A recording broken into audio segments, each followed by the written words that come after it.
On my recent search for Max for Live devices, I came across another pretty cool one called Note Triggered Modulator, which is really nice if you combine it with the Arpeggiator in Ableton Live. Today I'm going to show you how to use that technique to create stunning melodic soundscapes that sound somewhat like this.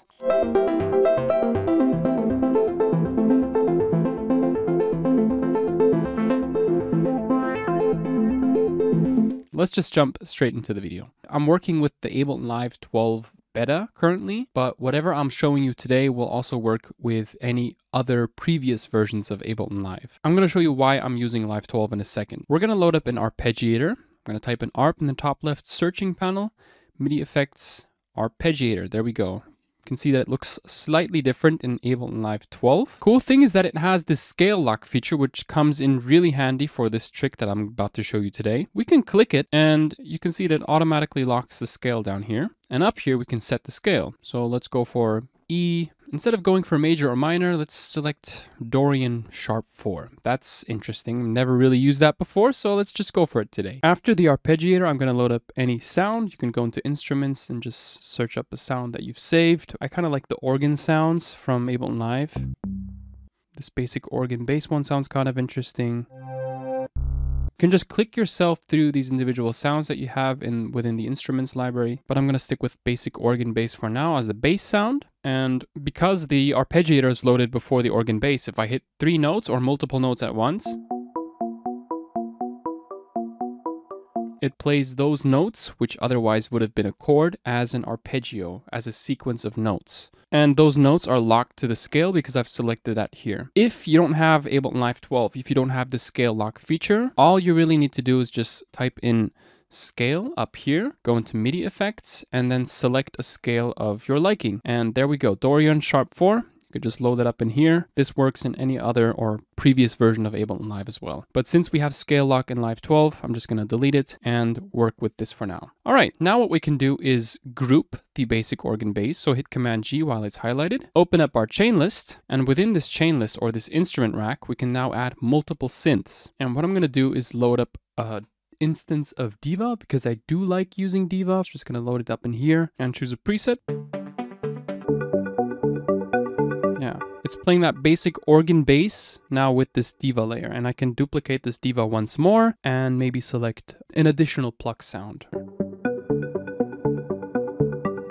So now I have 3 sounds playing individually when I play that ARP. I'm gonna now close the Diva here, and here's where the note step modulator comes into play. I'm just gonna type in note triggered modulator, excuse me. It's called Note Triggered Modulator. That's the free Max for Live device that I've mentioned. I'm gonna put it right after the Arpeggiator. I'm just gonna make sure that all the parameters are reset here by double clicking them. There we go. And now if I play an arpeggiated sequence, this Note Triggered Modulator isn't making any changes, but it's reacting to the steps of the Arpeggiator. Look, if I would disable the Arpeggiator, it would react to the notes that I'm playing on my keyboard. You see, each time I'm hitting a note, it jumps from one enabled step to the next one here.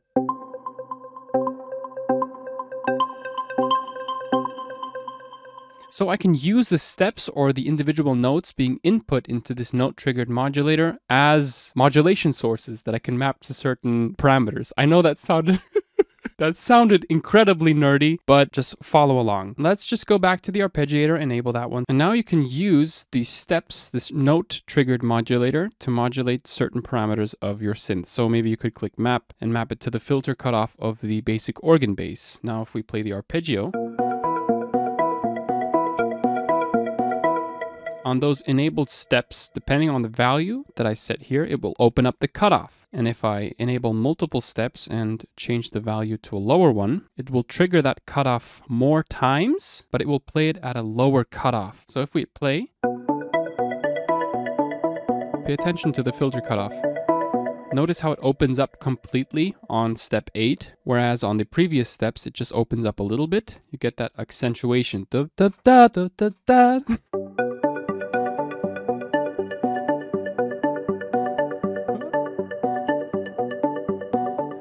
It feels so much more interesting. And then you can map it to the wave position, the FM, the space. I'm just illustrating this, right?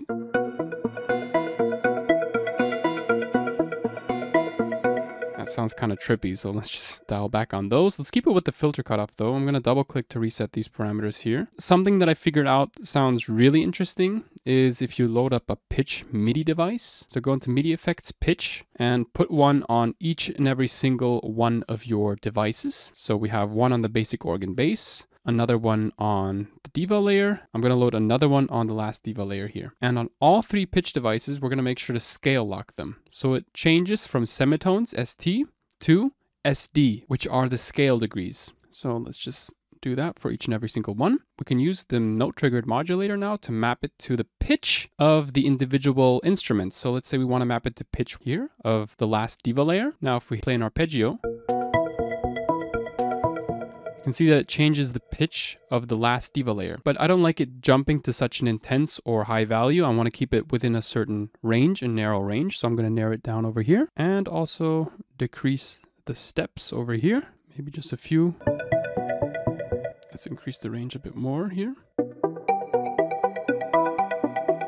Let's disable the other layers and just play with the last Diva layer here. That's perfect. Every few steps, it changes the pitch of the last Diva layer and it fits it to the scale because we've scale locked it. I think that's really interesting to add a bit more melodic variation to your tracks. Let's enable the other layers and let's add some note step modulation to the other pitches. Let's start with the second layer. So I'm just gonna blend in the second layer actually and play. That's cool.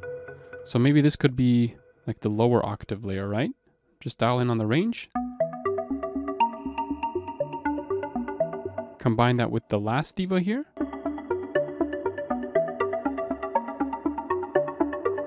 And everything is in Dorian sharp 4. If I now change the scale to minor, it will scale lock everything that I've scale locked down here to the key of E minor. What you could do is just copy the values here. So 4861. Could also type in 4861, so the pitch values will be the same.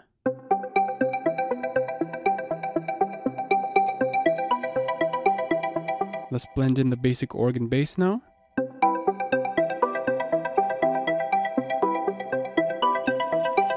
That's really cool, I like that. So let's call this one organ, Diva 1, Diva 2. And if I change the arpeggiator to 16th notes and change the style to maybe thumb up and down, you can see that the note triggered modulator then reacts differently. You can also dial in different steps here.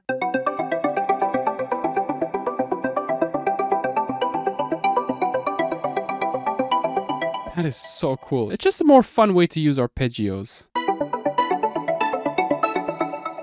It sounds kind of like Guy J, more progressive housey. Yeah, really fun to mess around with. You can also change it to milliseconds here and change the rate. So let's play a sequence here.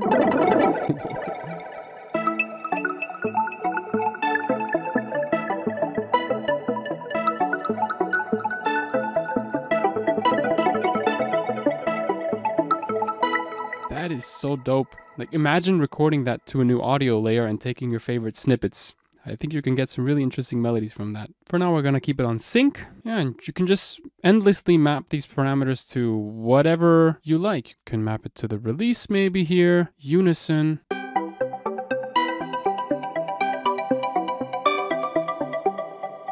Maybe on the Diva 1 layer, you could open it up, hit configure, go into the main panel, select the cutoff, the decay. So now you can see that's mapped over here.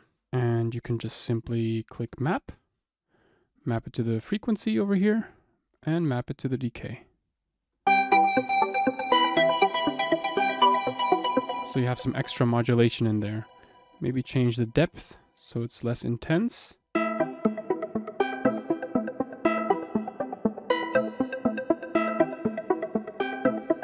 And with this, your sequence moves. Rather than having just the default arpeggio. Look, if I disable the note triggered modulator, this is how it sounds.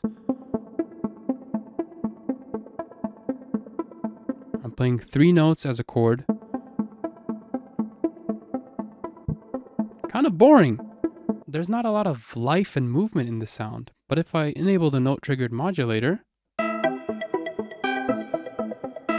it starts changing the pitch of the individual layers over here. First of all, because I've mapped it here, it changes the cutoff of the basic organ bass, the release, the unison, and we're also modulating parameters on the Diva 1 layer over here, the decay and the frequency, which gives you much more life and much more movement. And it also feels like your synth has a character. It's breathing, it's going up, it's going down. It feels like there's some kind of call and response. There's a phrasing within the patch itself. Notice how it feels like it's talking to you. It's like dum dum da dum dum dum da dum. Much more interesting than just dum dum dum dum dum dum. It feels very stale, right? But with the note triggered modulator, has so much more character. So this is a great way to just bring a bit more life into arpeggios, melodic sequences, or maybe this might give you some inspiration for an extra melody. As I mentioned, this millisecond knob over here, played with individual notes, can be really cool. I kind of like that effect here.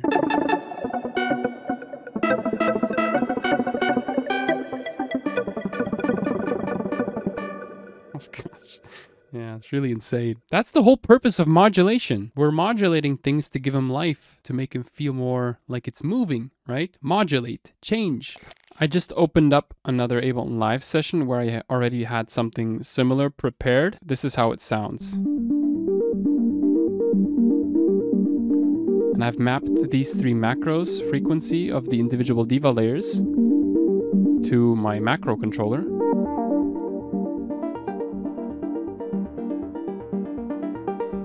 So feel free to join in on this jam here.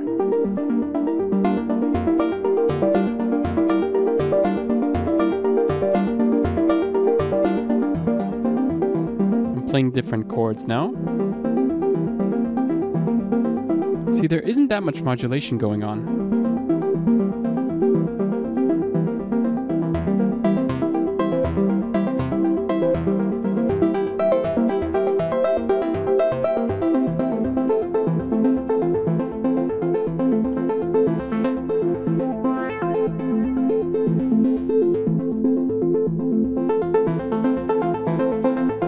It's all scale locked to D minor. See?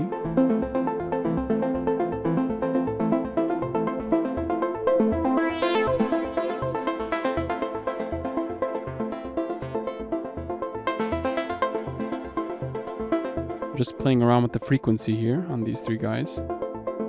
Now let's play a chord that's lower.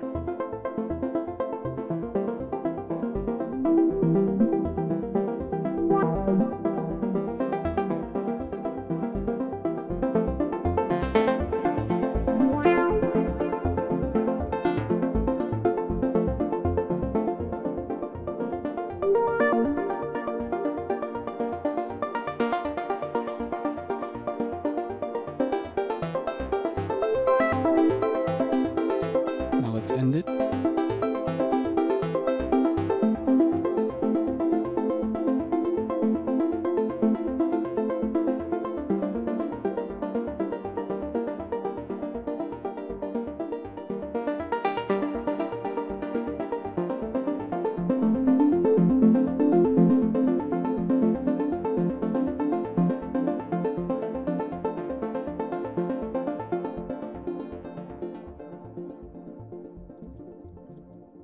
Really fun, holy frick. The core difference between this project that I have here and the one that I previously had opened is that I'm using 3 Diva layers here, and there's not too much modulation going on. There's only 2 mappings, which is first of all the chain selector. Right now you can see the chain selector is hidden, but if I click chain, that automatically opens up.